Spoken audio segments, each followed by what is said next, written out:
planes, and of course the ships that we are lacking. This is also a comment about why we care about these things, and it is to restore self-governance.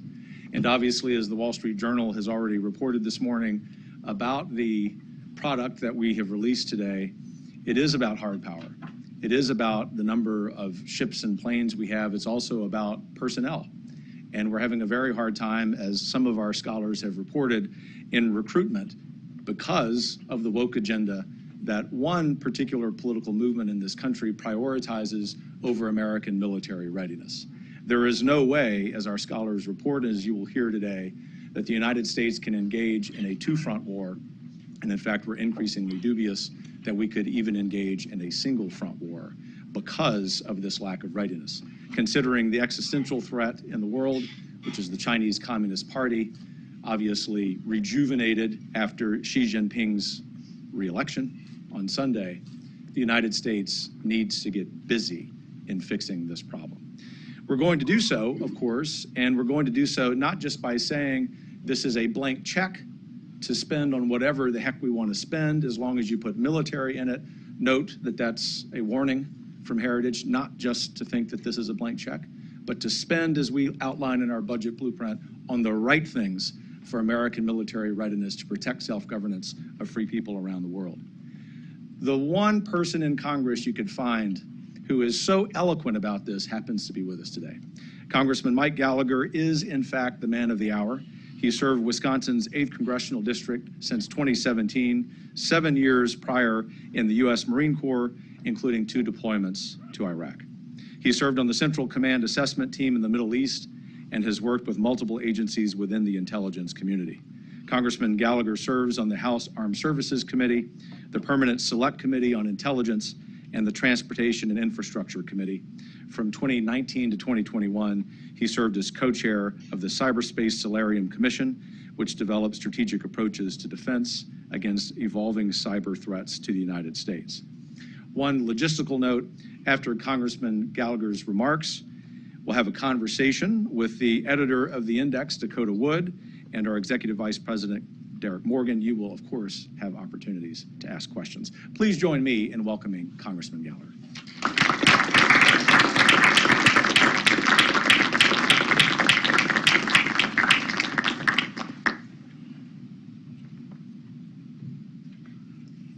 Well, thank you, Kevin, and thank you to the Heritage Foundation for inviting me here today, and congratulations on the publication of the 2023 Index of Military Strength, which is an incredible accomplishment. Dakota and the entire team here, you should be very proud. Although I have to say that I don't know what was more depressing.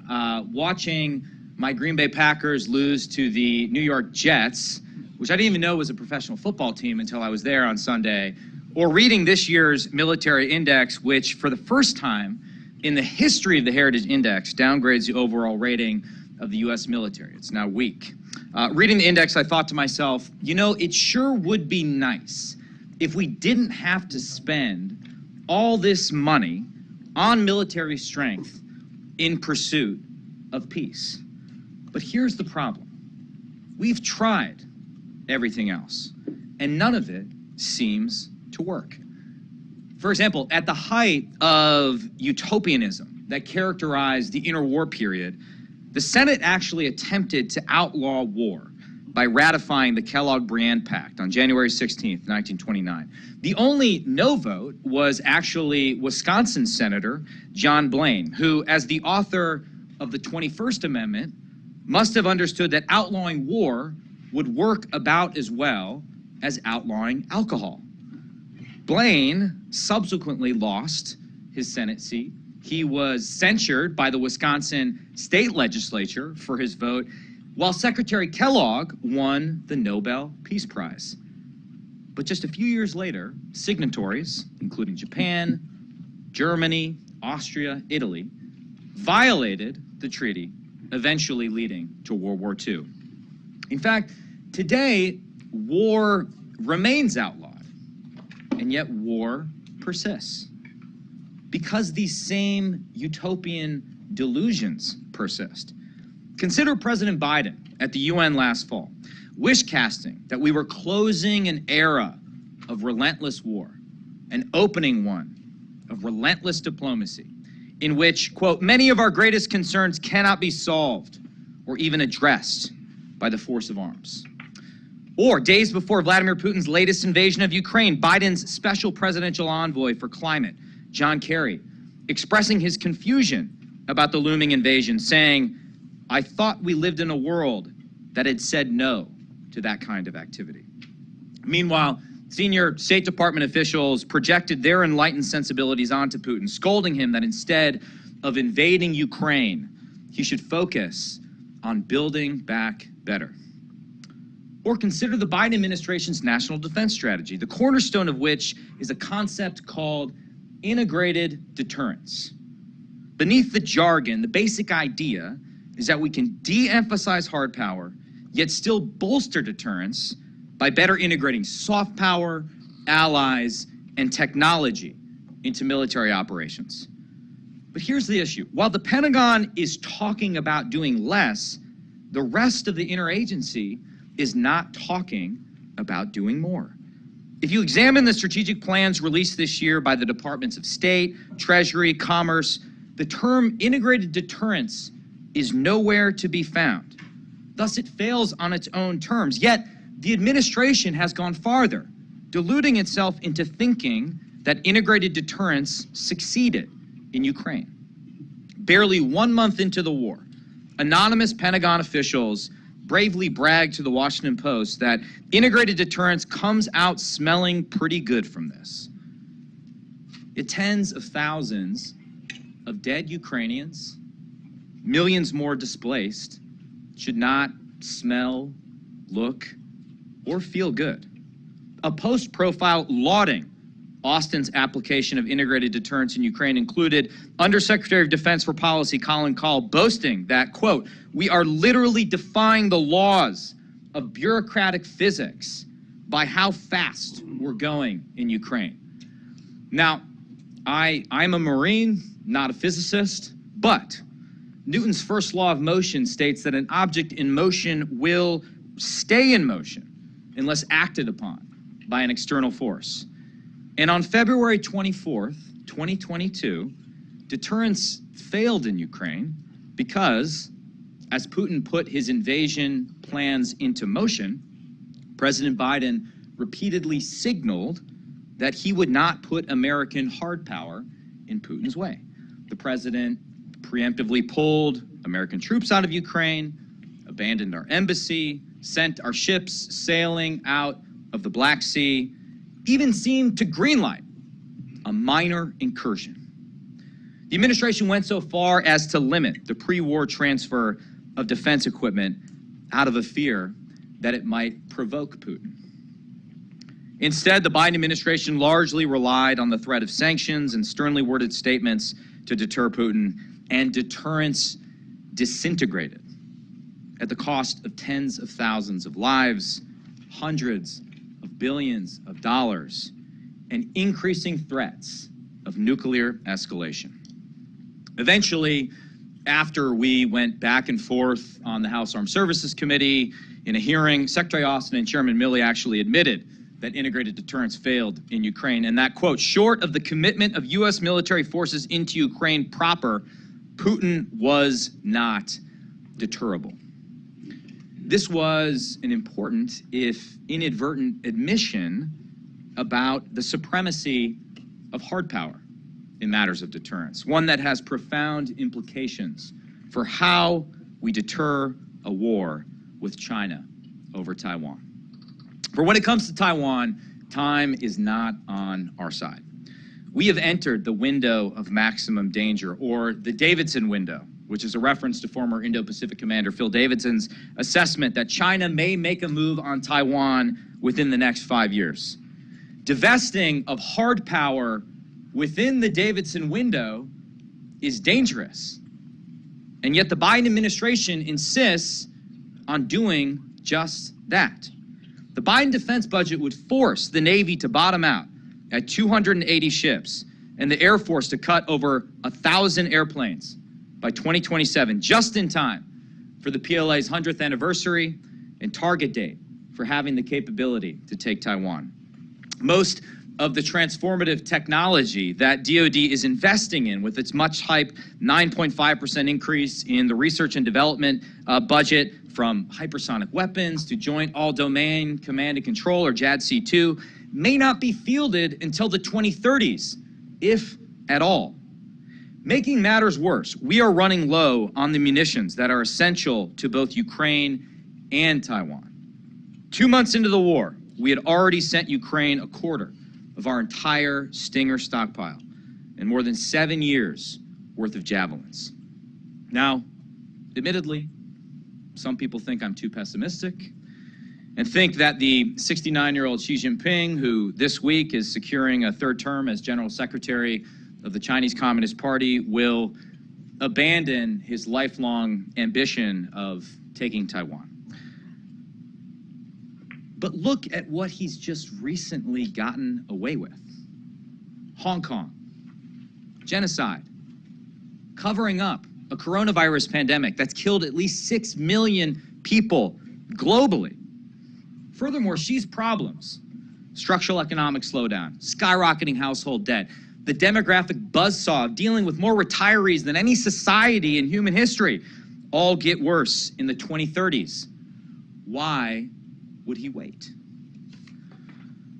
We must not gamble the fate of the free world on Xi's restraint, nor on our own utopian delusions that somehow we've evolved beyond wars of territorial expansion. We must put American hard power in Xi's path before it's too late. While long-term investments to rebuild American military superiority in general and maritime superiority in particular are critical, the reality is we will not be able to build the Navy the nation needs in the next 5 years. But what we can do within the Davidson window, however, is build an anti-Navy. And by anti-Navy, I mean asymmetric forces and weapons designed to target the Chinese Navy, deny control of the seas surrounding Taiwan, and prevent PLA amphibious forces from gaining a lodgment on the island. The first step in building this anti-Navy does not actually require us to defy any laws of physics, bureaucratic or otherwise, though technically it is rocket science. Now that we are no longer bound by the INF Treaty, we can surge long-range conventional precision fires in 3 concentric rings across the Pacific: the first island chain, the second island chain plus the Central Pacific Islands, and the outer edges of the theater, including Alaska, Hawaii, and Australia. In the first ring, we need shorter-range anti-ship and air defense missiles, such as the Naval Strike Missile, long-range anti-ship missile, and SM-6. These weapons will be operated by Army and Marine Corps stand-in forces, especially in the southern Japanese and northern Philippine islands, and wherever possible, they should be containerized so as to confuse Chinese targeting. In the second ring, we need extended-range maritime strike tomahawks and other intermediate-range missiles. And in the third ring, we need longer-range intermediate missiles with advanced energetic materials in places like Alaska and Australia's Northern Territory. The point is that the PLA rocket force, which is China's anti-Navy, has fielded low-cost weapons to keep American ships out of the fight and target American forces concentrated in a few fixed locations. We must use this same logic against them, building an anti-Navy that can sink PLA ships and amphibious landing craft in port, in the Strait, and on Taiwan's beaches. The second step in building an anti-Navy is to stockpile munitions before the shooting starts. That's one of the big lessons of Ukraine. At current production rates, for example, it will take at least 2 years to boost Javelin production from 2,100 to 4,000 missiles annually. And in many cases, Chinese companies are the sole source or a primary supplier for the energetic materials that are used in our missiles. To fix this, the Pentagon should stop buying minimum sustaining rates of critical munitions and start maxing out the capacity of active production lines through multi-year procurement contracts. Drawing on the lessons of Operation Warp Speed, We can also modernize the Defense Production Act and use it to provide direct project financing, automatic fast tracking of permits, and investments in defense workforce training. Consider that when I first deployed to Iraq in 2007, most Marines were still riding around in highly vulnerable Humvees. And then when I returned in 2008, as if by magic, suddenly we all had MRAPs. But of course it wasn't magic. It was because Secretary Gates made fielding them his highest acquisition priority. The next Secretary of Defense must similarly make rebuilding our munitions industrial base a personal crusade. Now, the third and final step in building this anti-Navy is to turn all of the talk about arming Taiwan to the teeth into reality. This starts with moving Taiwan to the front of the foreign military sales line and clearing the backlog of $14 billion worth of FMS items that have been approved but not delivered to Taiwan. Congress can go even further by providing direct financial assistance to Taiwan and by giving the Pentagon the same drawdown authority to directly provide defense articles to Taiwan that it already enjoys with Ukraine. For example, rather than demilitarizing hundreds of Harpoon missiles or putting them into deep storage, the Pentagon could utilize a Taiwan drawdown authority and make any modernizations or necessary certifications and send these missiles along with their associated launchers to Taiwan. We should also learn from the first two Taiwan Strait crises, where President Eisenhower dramatically increased American combat power on and around the island. This means increasing the size and frequency of American active duty and National Guard rotations on Taiwan and giving them the tools they need to help put Chinese amphibious assault ships at the bottom of the Taiwan Strait. We can complete these steps within the Davidson window. In concert with the top line increase, we can pay for it by reducing the size of DoD's civilian workforce, larger than the Army, the Joint Staff, the Office of Secretary of Defense, the overall number of flag and general officers, and the fast-growing DEI bureaucracy. We can recycle valuable assets that contribute nothing to warfighting, like golf courses. We can resurrect the 2015 Defense Business Board study of DoD's core business practices, which identified a path to saving $125 billion over 5 years, more than enough to build both the anti-Navy and the Navy the nation needs.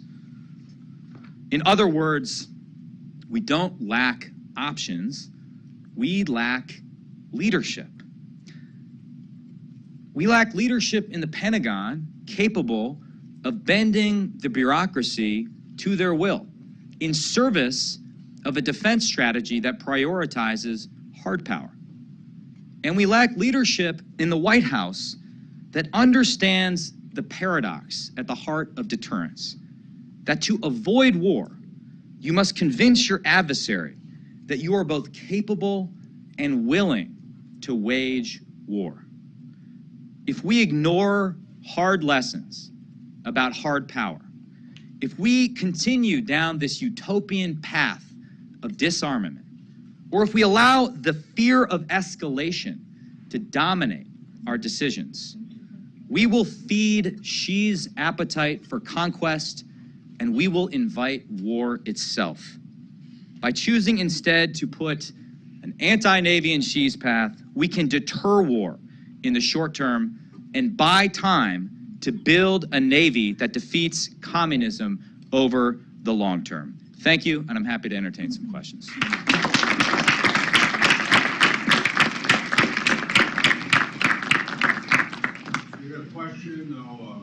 If you could identify yourself and any organization that you're affiliated with, we'd really appreciate that. Yes, sir.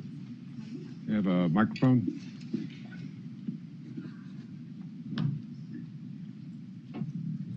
Congressman, I'm Dr. Michael Krause. I'm a soldier no longer young.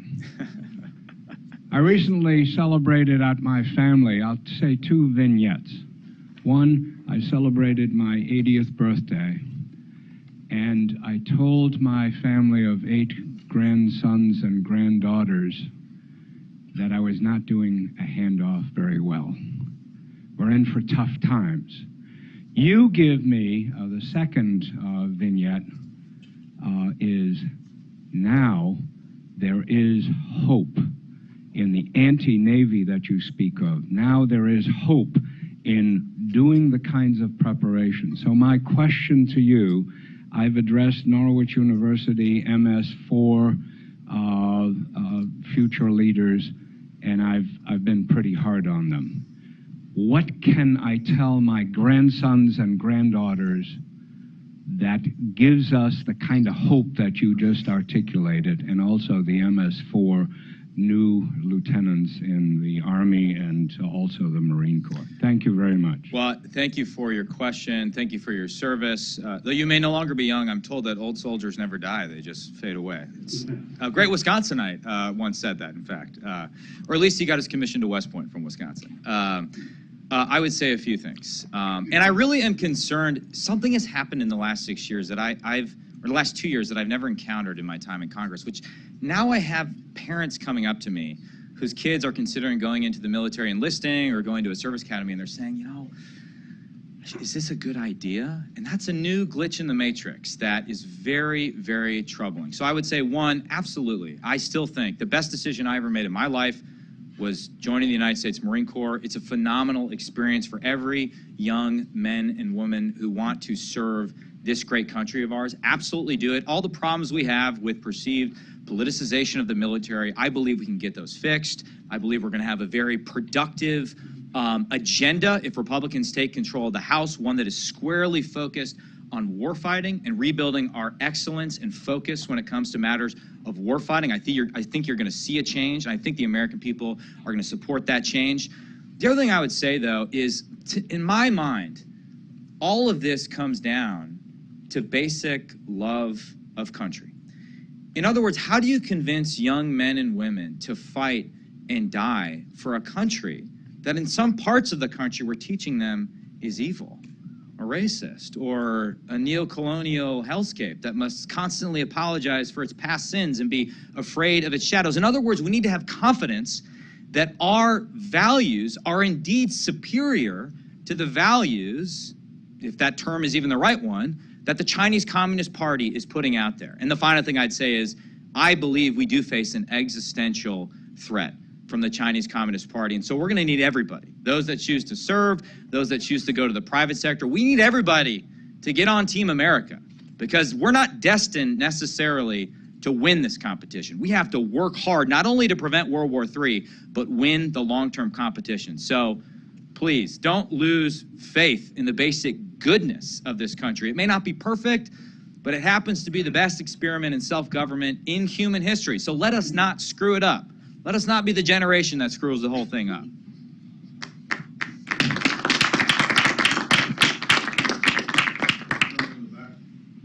Shirt.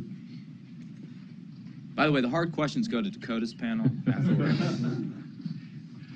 Hi, Pat Spann. I'm a 69 West Point grad, and at one of our class luncheons that we have quarterly in McLean, our rep at the Association of Graduates mentioned that 17 congressmen did not nominate any future cadets.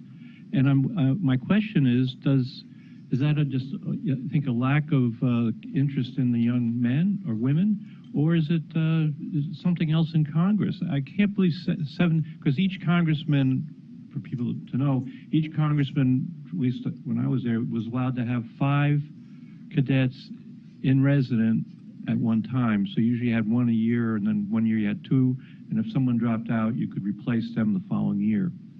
So I just was amazed that 17 congressmen did not nominate anybody. Well, thank you for that. Thank you for your service. I'm always indebted to Army officers. I don't know. This is my lot in life as a Marine. Without knowing the specifics of those 17 cases, quite honestly, it would shock me if the explanation were there wasn't interest within a congressional district of 750,000 people to have 5 or so young kids apply for the service academies. That would shock me. So I doubt that's it, and I don't know what the issue is. I just would say, notwithstanding some of the controversies we've had over curriculum at service academies and some of the back and forth we've had in the Armed Services Committee with Chairman Milley and others in the CNO, I would say the best part of my job is getting to nominate young kids to go to the service academies. And this kind of gets to your question too, sir. Something that should give you hope, I think, is the quality of young Americans that are applying. I mean, it's so competitive. I don't think I could get in if I were a high school kid applying today. And it's so powerful to see the parents' reaction too. I stole this idea from a colleague of mine, but I've used it for the last 6 years, that when we get a notification from the service academies before, a little bit ahead of when the family does, so I'll call the school and I'll tell the principal to get the kid out of class. And these kids are all, you know, they have a spotless record. They've never been in trouble. So for the first time in their lives, they think they're getting suspended. So they sort of do the Charlie Brown walk to the principal's office.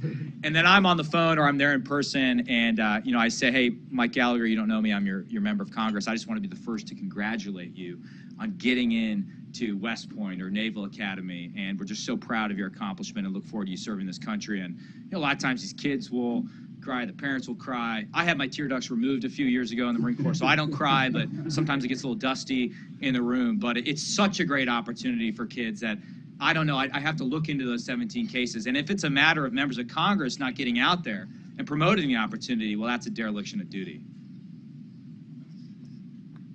Yeah, Congressman, I'm Mike Lynn with the Washington Times, and before everybody boos, I was also a soldier once and fought in Iraq myself. Got any sailors, any Marines? Gosh. Rah. I've written several stories in the paper about the problems with the military in the last couple of years. What I'm specifically interested in is what you and the GOP plan on doing, some specifics if you end up taking one or both houses up on Capitol Hill in a couple of, or next month. Sure. Well, with the caveat that I don't speak for who will be the chairman of the committee, Mike Rogers, who's phenomenal, but I'll probably be a subcommittee chair. I think the North Star for all of our efforts has to be warfighting, as I alluded to in my speech. If you read Marine Corps Doctrinal Publication 1, Warfighting, it says the military has two purposes: to fight wars and train to fight wars, and anything that distracts from those two purposes is not worth taxpayer money. I'm paraphrasing, but that's essentially what it says. That has to guide all of our efforts. So anything that does not contribute to our warfighting ability should not be funded. Now, I would go further and say some of the controversies we've had over the growing diversity, equity, and inclusion, bureaucracy in the military are a problem that we will address in the next Congress. And I do think we're going to need to rebalance our overall tooth-to-tail ratio. I identified some areas where we can start. I have amendments in this year's NDAA that at least require a study of the growing size of the Joint Staff, of OSD, et cetera, et cetera. Arnold Prunaro has a great book recently that talks about the way in which, you know, our acquisition workforce is 175,000 people, almost the size of the Marine Corps. I mentioned the civilian workforce, which is 813,000, I think, at last count, larger than the size of the Army. So I do think those are areas where Republicans can be more responsible stewards of the taxpayer dollars. At the same time, we're arguing for a bigger increase in defense investment. But here's the other thing we need. And if we are in charge of the House, I can't speak for the Senate. They spend plenty of time speaking for themselves. We need it all to add up to a coherent strategy. What is our plan in simple terms, not in highly acronymed jargon or highly, bureaucratic language, to defend Taiwan from a looming Chinese invasion? If the Pentagon can't articulate that, it's going to be hard for us who consider ourselves navalists or proponents of defense spending to make a case to our constituents that this is a sound investment of their money. We need to force them to articulate this in simple and direct language. So those are just a few ideas. I'm happy to elaborate more.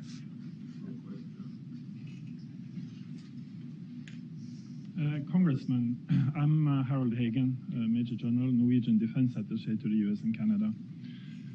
Thank you very much for sharing your views and in this open audience. I'm curious about one thing. One of the big force multipliers that the U.S. has is friends. I have 140 colleagues from different nations all around the world that brave themselves about, working with their most important and strongest ally. I would like to hear you elaborate a bit on working with allies and partners, which I think will be extremely important in the future as well, as we share the same values and eventually will fight the same fight. So first of all, thank you for your country's friendship with ours and contributions to both of our security. It's very much appreciated, certainly appreciated, I think, in a bipartisan fashion on Capitol Hill. Maybe I'll just go quickly region by region. Let's start with Europe. I welcome some of the rhetoric we've seen from NATO members in general and Western European countries in particular, particularly the Germans, about rearming, about investing more in their defense, about contributing more to Ukraine. The fact is, the United States can't do all of this by ourselves. We need some of our European allies to step up. That's a positive development. And I'll go further and say, I think what Secretary Austin is trying to do with his routine process for coordinating with all of the members who have made promises is a good effort, and it deserves bipartisan support. But we need to make sure people actually deliver. And I think the fundamental problem we have in terms of our rhetoric surrounding NATO is that we, and I'm saying politicians, U.S. politicians, are obsessed with the inputs and not paying enough attention to the outputs. And by that, I mean, what's the thing you constantly hear when people criticize NATO? It's 2% of GDP, 2% of GDP. Well, that's important. I want every member to meet the 2% promise, but I'm in some ways more interested in what that 2% buys.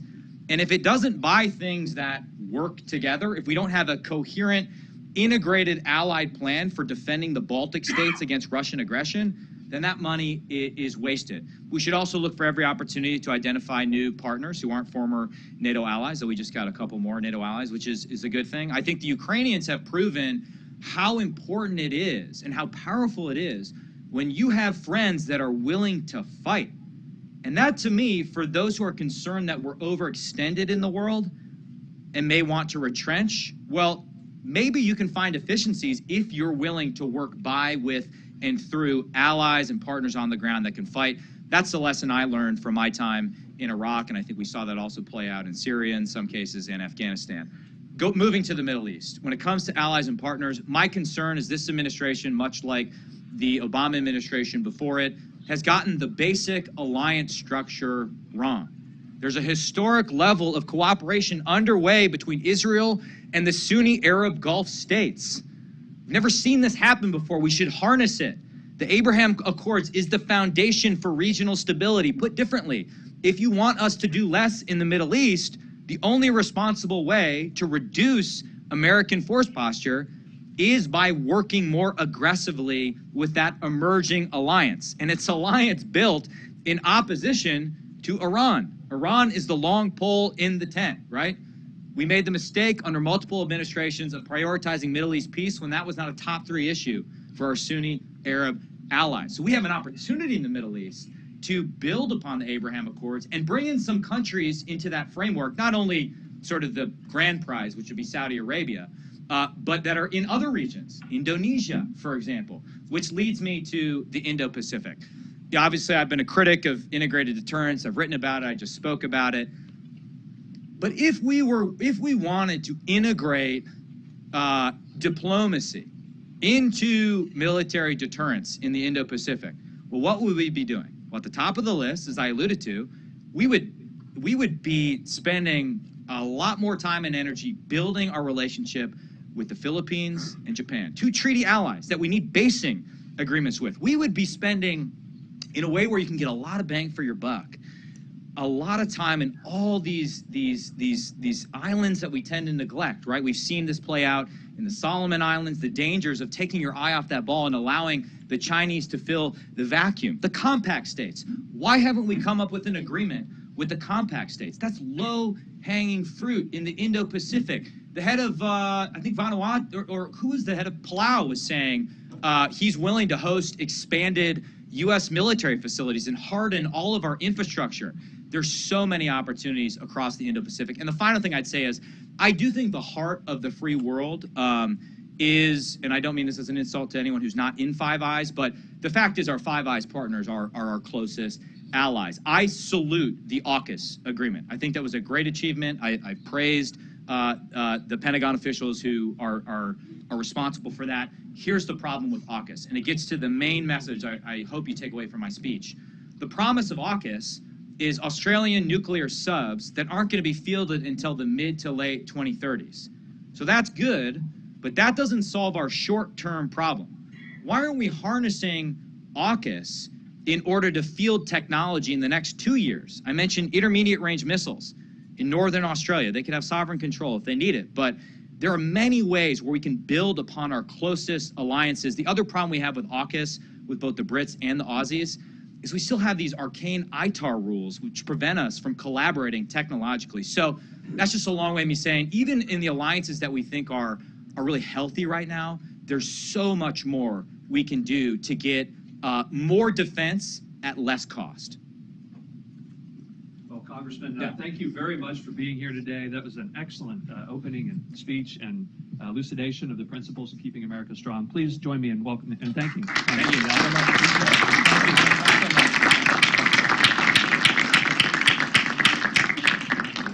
Dakota Wood is going to join me up here on stage to discuss a little bit more in detail on the index of military strength in 2023.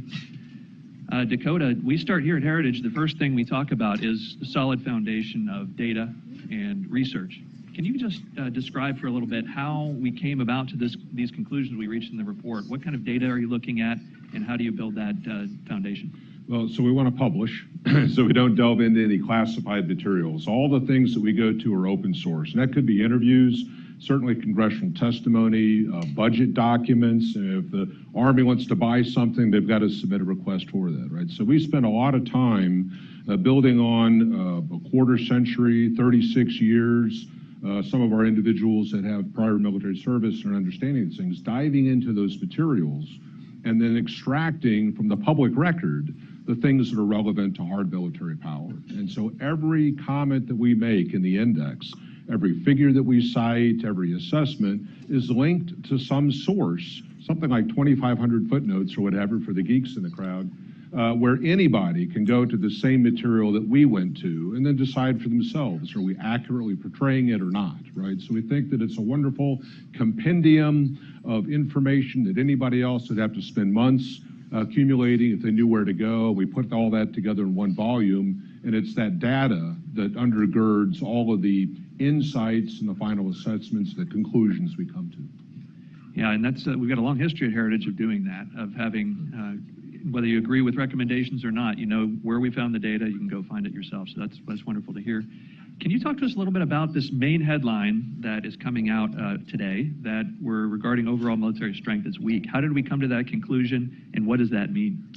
So it's alarming, and we didn't do that with a smile on our face at all. We have a range of very strong to very weak and gradations in between, and we specifically structured our methodology and our scoring so that they're big chunky things, right? I mean, how do you determine the difference between 70 and 71 on a 100-point scale, right? So things really have to be dramatic in the assessed year to cause us to either improve or decline in our assessment of the services. And we've just seen this trend over time that readiness is in the tank. Most of the equipment that the services use is just old. The average age of an Air Force fighter in the U.S. Air Force is 32 years old. Minuteman III intercontinental ballistic missiles that are still sitting in silos were first acquired in the early 1970s, right? So these are just examples of the kinds of equipment that people were using. We specifically state in there that this is not an indictment of a sailor, soldier, guardian, Marine, Coast Guardsman, whomever. We have wonderful people that are working extraordinary hours every week, repeated deployments, but what they're equipped with is stuff that was brought in the 1970s, 80s, and 90s, you know?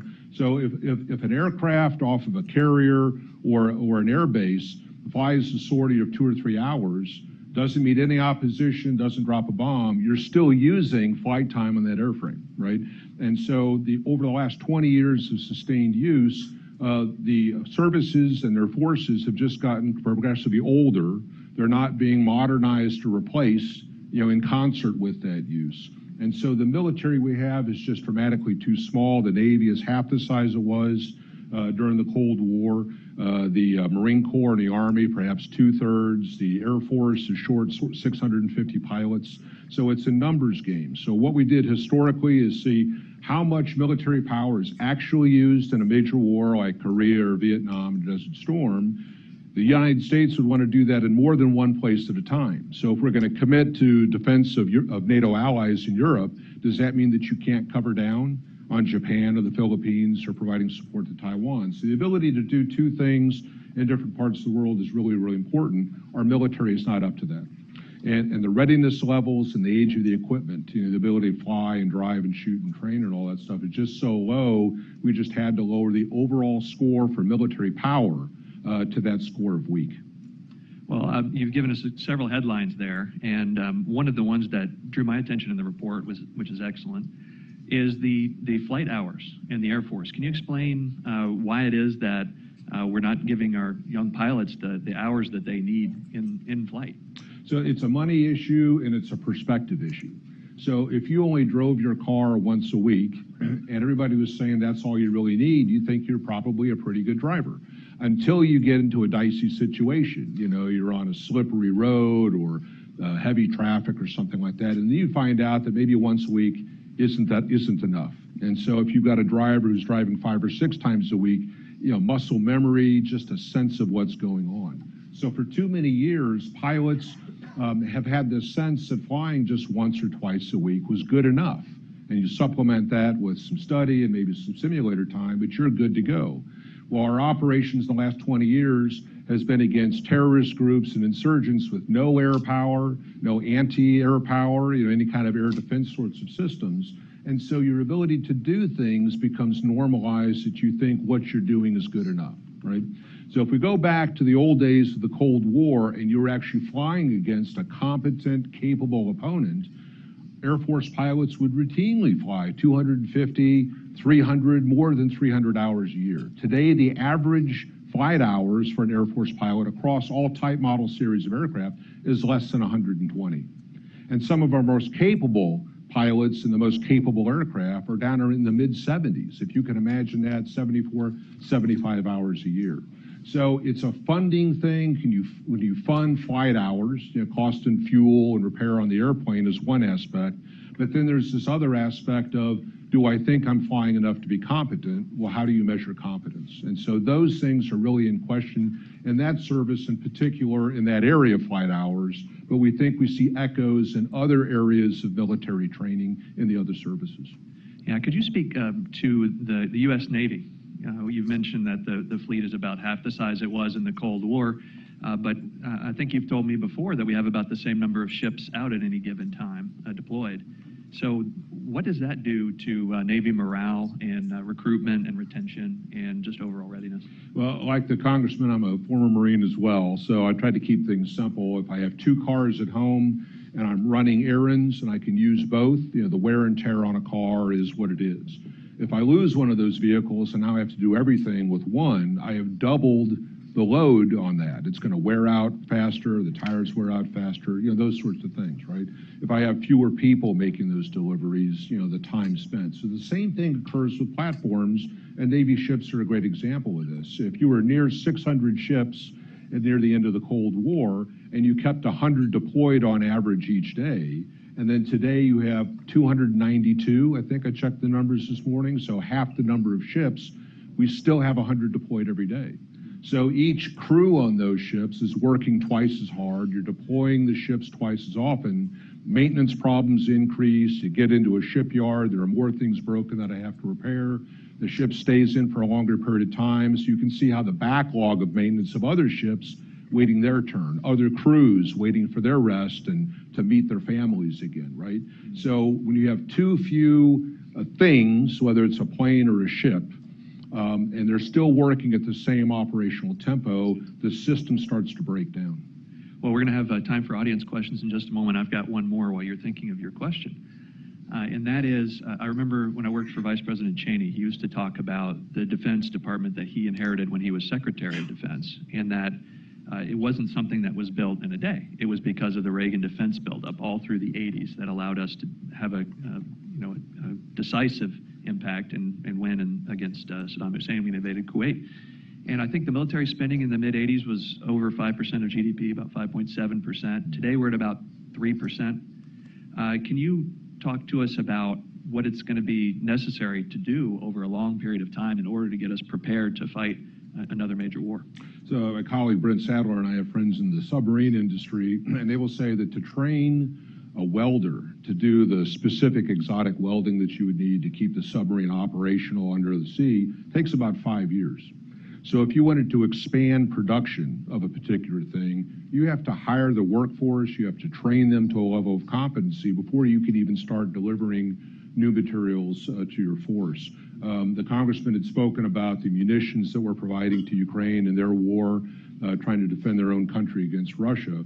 One of the companies that makes some of those missile items would say if you gave them a check today, they would have a replacement munition in 2 to 3 years. The Army dramatically shrank as one factor was sequestration, the dramatic cut in funding. You can cashier or deactivate an Army brigade overnight. It takes 2.5 to 3 years to rebuild that, to get the staff work in place so that it's again competent. So there is this time consideration where it takes years to build ships, it takes years to train units, it takes years to replace expended inventories of types of things. And if you're at minimum sustained rates, meaning that you have a minimal workforce and you're only producing just enough things to keep the company in business, if you want to expand that, there is a huge delay. So this idea of an insurance policy of deterrent value of your force, part of that is associated with the money that you put into the system, right, to keep your forces healthy, to keep them trained, and to have good modern equipment.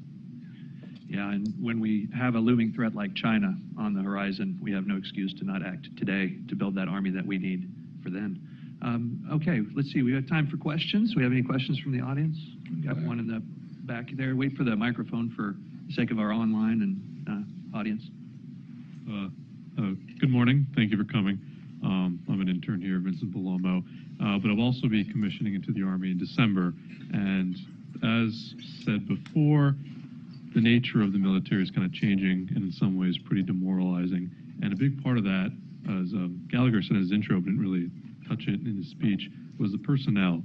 And a lot of great people leave the military because it is such a demoralizing and unrewarding place to be for success.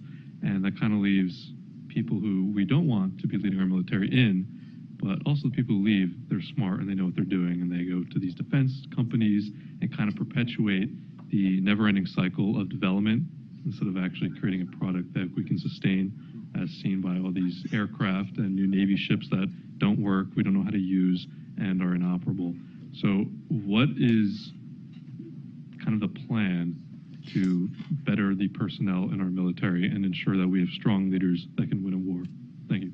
That's a great question. Thank you for interning here, and thank you for your future service. So what about recruiting? We note in the index that the Army has come up short of its recruiting goals. And so I wonder if you want to speak to that, and maybe Tom Spohr could chime in after that. I know he's been looking at this issue intently as well. So there are a lot of layers to the comment and the question. You know, part of it is convincing people that it's worthwhile to join, retaining them over a period of time, and then when they leave, what do they do after that, right? So there's a lot of components to that. If you join the military to fly an airplane and you never get to fly an airplane, why would you want to stay in, right? When I came in the Marine Corps, I had a roommate who loved tanks, so he wanted to be a tank officer. If you don't go to the field and rehearse and practice and work on those things, then where's the motivation to stay in? So this high levels of training, challenging, making those days and hours worthwhile is one component of retaining your personnel. If the military is being painted with a bad brush, that it's broken, everybody who joins suffers from PTSD, that it's rife with all kinds of predators, and that's a lot of what we see conveyed in the literature and the media, which is completely inaccurate. Why would somebody want to join that? Since 1980 or so, the American population has grown from 220 million to 330 million. And yet our military, and I'll use the Army as an example, has shrunk from 770,000 active duty soldiers to 450,000. So you've got these two trend lines where more and more people have less and less access to a smaller and smaller military. So the individual person just doesn't have a reference point, right? So part of this, and Congressman Gallagher talked about it, is this need on a national level to have a discussion about the nobility and value and importance of military service, that we fund the military such that pilots can fly and ship drivers can drive their ships and tank guys can go to the field and shoot rounds. You know, there has to be a sense of worthwhileness to all of these sorts of things. And I think a lot of those things are off course. So having this kind of discussion and dialogue, you produce great citizens for the country that then go back out. They're more civic-minded. They're more involved in their own communities. So it's a virtuous cycle if you can kind of kickstart that again. And the Heritage Foundation has put together a national-level commission to look at this idea of recruiting and volunteer service specifically associated with the military. And General Spohr, who leads our Defense Center, will help to chair that. We've had members from Congress involved. And it's this idea of what are the obstacles to recruiting? How do we make serving in the military valued and seen as worthwhile? And we're looking forward to the results of that effort. Anything you'd add to that, General Spohr? I know you gave an excellent speech at Hillsdale on recruiting. Thank you. And Dakota really captured it. You know, when they talk about COVID, they talk about the people that are going to have the worst outcomes are the ones that have comorbidities. And so they're obese and they have this problem and they have that problem. And that's what's recruiting right now it is a collection of comorbidities, if you will. And so the current labor market where unemployment is 3.5%, the lowest it has been in anyone's memory. The small number of Americans that can qualify for military service, only 23% of Americans can qualify to come in the military, mostly because of obesity, some because of drug use, some because of mental health issues. But then you combine that with the issues that Dakota talked about, just a decreasing propensity on the part of young Americans to serve in the military. And so we have to make the case to young Americans why they should serve. And the old arguments about college aid and things like that are not attracting young people nowadays. They're just not working. And so we can increase recruitment bonuses, enlistment bonuses.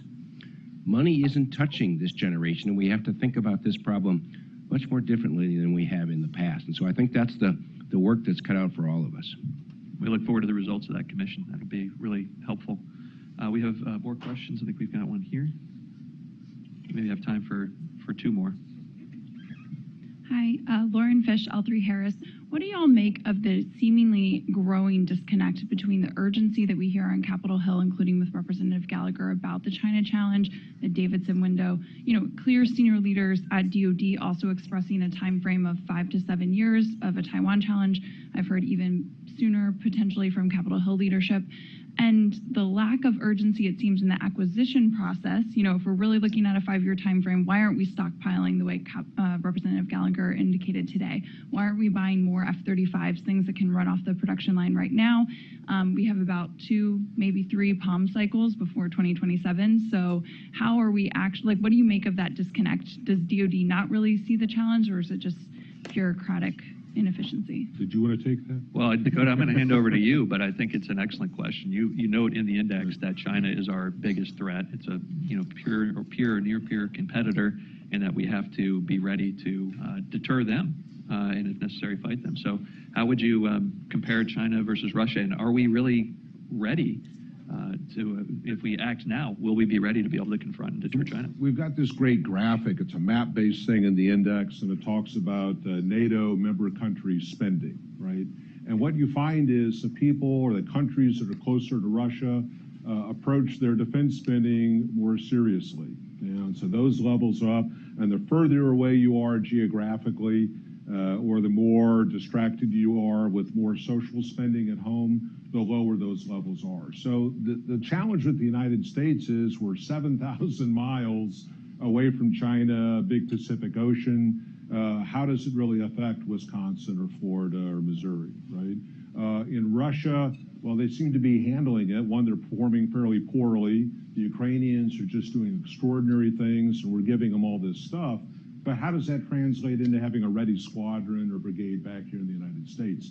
So the whole idea is this proximity to risk and whether you believe bad things can really happen. We maintain insurance on our cars because we all know that at some point, you're a great driver, so you'll never call an accident, but somebody else will bump into you, and so you carry insurance. Well, the military is our national insurance policy, but nobody wants to go to war.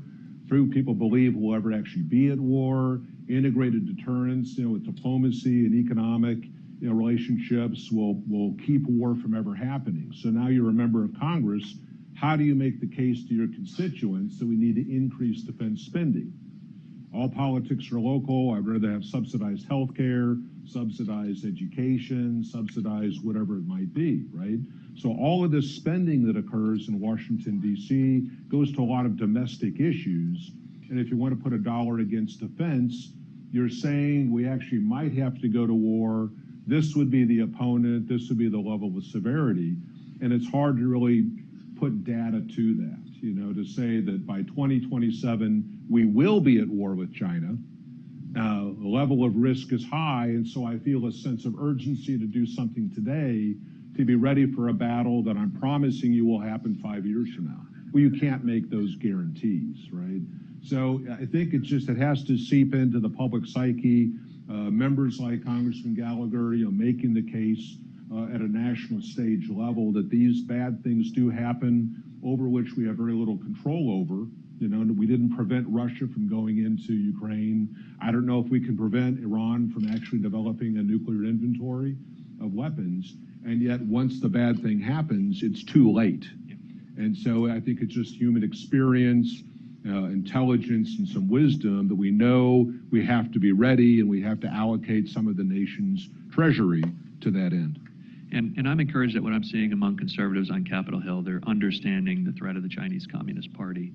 And I think are seeing not just foreign policy, but domestic policy, trade policy, all in the context of the threat of Communist China. It's one of the 7 priority issues for the Heritage Foundation over the next 2 years as well, to confront the CCP. And so I'm encouraged that there's a growing awareness. And I think this is one element, one very important element, that we be prepared for. We know the most effective way to prepare and to have peace is to be prepared for war. I know we have a few hundred people on the line. Yes. And Brent has been fielding okay. questions, All right. So. He's over here in my blind spot, so let's hear an online question. Yeah, so there's quite a lot of online questions. I'm going to try my best to weave those that haven't already been addressed by Congressman Gallagher or already yourselves. There's several here that touch on posture question. And perhaps it's worthwhile maybe talking a little bit about that part of the index that talks about the threat by regions and where there may be the need for more presence or posture changes. Your thoughts on that? And to kind of cage the question a little bit, there was a concern about Ukraine, of course, in Europe. So what is this change or insights for our military posture in Europe? Maybe also the Middle East a little bit on that. A direct question from tapping off the Congressman's comments about Taiwan. What needs to be in country there as well as proximate. And then another question about North Korean belligerency that's on the uptick. What needs to change in Japan and South Korea for U.S. military disposition that the index might be pointing to? Well, we've got 250,000 words in the index that addresses all those. So I don't know that we're going to get into a lot of detail, but in general, the posture is not what it was in the past. So J.B. Venable, our colleague, Air Force career veteran, will often talk about that during the Cold War, the Air Force maintained 29 squadrons in Europe alone.